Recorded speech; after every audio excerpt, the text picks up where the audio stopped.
And what the Hizmet movement and its people do is it shares and teaches the world, I think, a much truer image and wisdom about what Islam has to offer the world.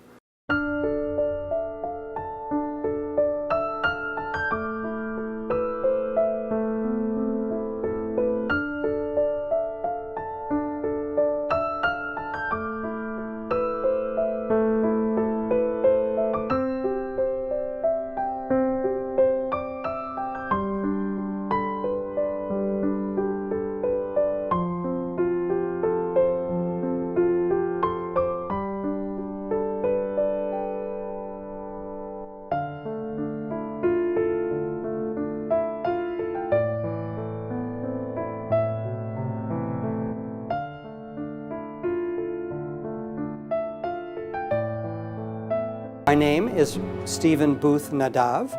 I am a rabbi for over 20 years. I was born and raised in Chicago, Illinois.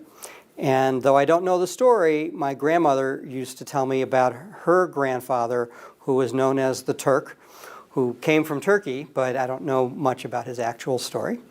I live here in Denver, Colorado, and I am the chaplain at a place called Kavod Senior Life. Used to be called Allied Jewish Apartments. It's a senior apartment complex here in Denver. And I also am the director of a small project called Wisdom House Denver, which is a center for multi-faith engagement and spiritual inquiry. My knowledge of the Hizmet or the Gulen movement comes from my experience of the members of that movement here in Colorado. Some years ago, when I was a congregational rabbi, a few members of local leaders of the movement came to meet and talk with me, and we've been in relationship ever since. My impression is that it is one of really only two major Muslim movements that I know of in the world that are very clear and adamant from the beginning that interfaith dialogue is essential for Muslims. And it's a wonderful, to me, it's a wonderful thing. It makes a real difference in the world when we get to learn more about Islam through people who say, yes, we want to get to know you and we want you to know us. I only know about Mr. Gulen through, again, the people who teach his teachings, who share his teachings, who act in the world according to his teachings, and through the articles that I have read that he wrote both online and that have been given to me on paper. He advocates and teaches in every way possible the importance of education and the importance of interfaith dialogue. From my experience, it seems that what he's teaching is that to be a Muslim obviously means to be a servant of God, to be a good person, and to share that in the world. Don't hide it, that you need to share that's an important part of what it means. Right now, I have to say that it seems to me that you could say that of all religions in the world right now, Islam is probably the most misunderstood for all sorts of reasons, for the way it's treated in the press, for the way that certain people act in the world in the name, and that they claim in the name of Islam. And by the way, people do the same kinds of things in the name of all religious movements.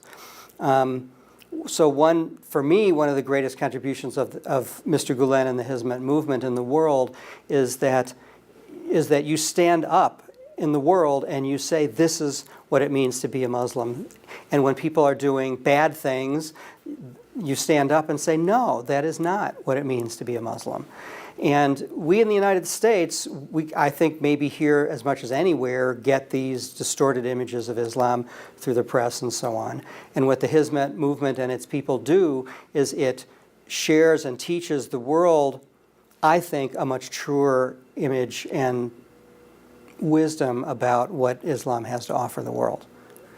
So for me, that's the most important thing that the Hizmet movement has to offer, which is to lift up in the world what Muslims really are, as opposed to the distorted images we might get elsewhere. In my experience, the Hizmet movement represents Islam as both an ancient and a modern religion, a religion that goes into its oldest and deepest teachings and holds those up into the world for how a Muslim acts in the world and what does Islam teach about life.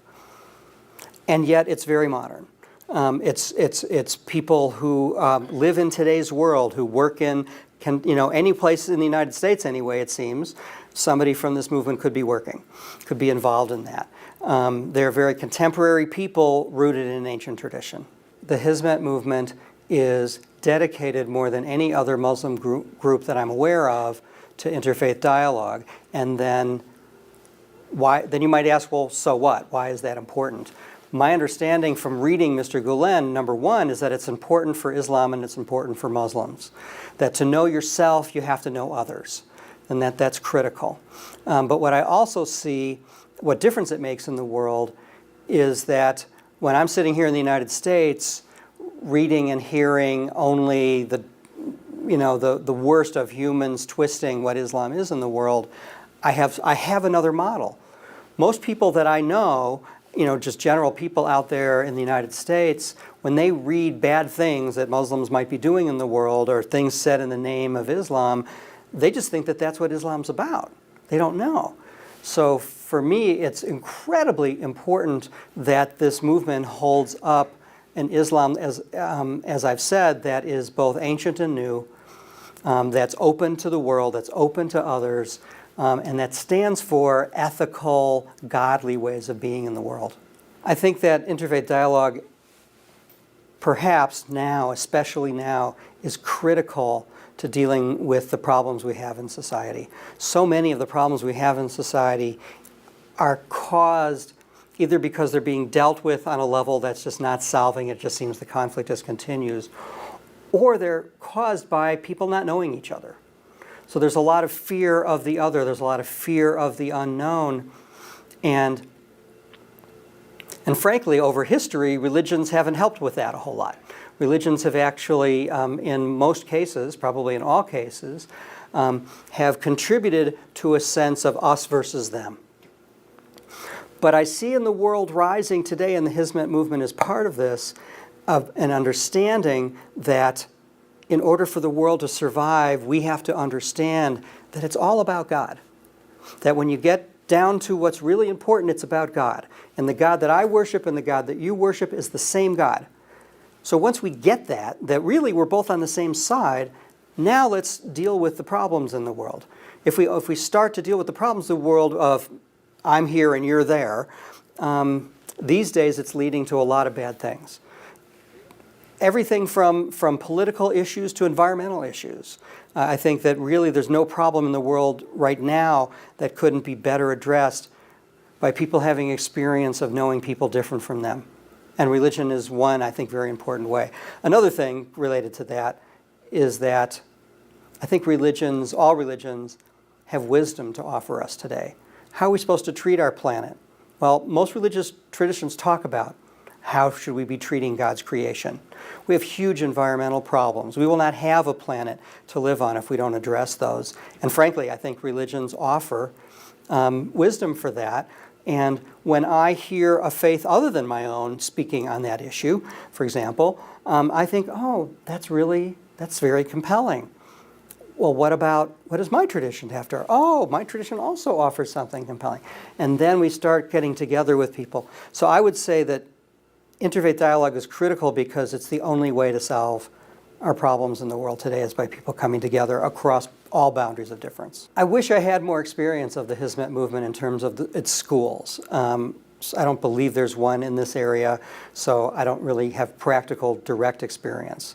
But from what I've read and what I've heard about from people, I'm very impressed that, again, a religious movement is willing to say one of the most important things in the world today, in addition to interfaith dialogue, is education. And they're not saying just religious education, they're saying education, that it's good for Islam, it's good for Muslims, it's good for the world if we have more people who are educated, who have a high level of competency to work in the world. And then you add to that the wisdom of Islam for how to be in the world, I think you have something very powerful. And from what I understand, in many places in the world, the best schools in those areas are the Hizmet schools. So people want to send their kids there. You know, when I was growing up as a Jewish boy in Chicago, And there would be different social issues that I would hear about: poverty, homelessness, hunger. The organizations that were working on those issues, the majority of them that I saw were Christian organizations. So I saw Christians doing good work in the world. That's good. But I was wondering, well, where's the Jewish organizations doing? I'm Jewish. I think, I also want to support Jewish organizations doing good work in the world. Today, there are many Jewish organizations doing work on any issue you can imagine. So things have changed a lot in the last 50 years. So my guess is the world doesn't see as many Muslim groups fighting poverty and dealing with these kinds of social issues. And the Hizmet movement doing that, again, is a good thing. First of all, it's part of that. As different faith traditions come together to address the problems of the world, we'll have more success dealing with those problems. It gives an opportunity for Muslims to say, I want to make a difference. Certainly in the United States, Muslims are a minority group in the United States, just like Jews are. And I'm sure Muslims in the United States want to say, I want to address poverty too, and I don't want to just address poverty in my Muslim community. I want to have an impact broader. I want the world to see Muslims doing good work in the world. So that leads to the last part, which is that a Muslim organization doing good works in the world beyond the Muslim community is a wonderful antidote and a much-needed antidote to the distortions of Islam in the world today. I would like to say thank God that Mr. Gulen and his students have come to the United States. It has enriched our country already. It will continue to enrich our country. You have helped open dialogue and interfaith relationships in this country in a way that already has made a difference here. You have brought, I forgot to mention, but you have brought members of our local community of all faith traditions to Turkey to see Islam where it's a majority culture and to see how that functions, and again, to have a real view of that. It's just, thank God for everything that this movement has done in this country, and I wish it all the best.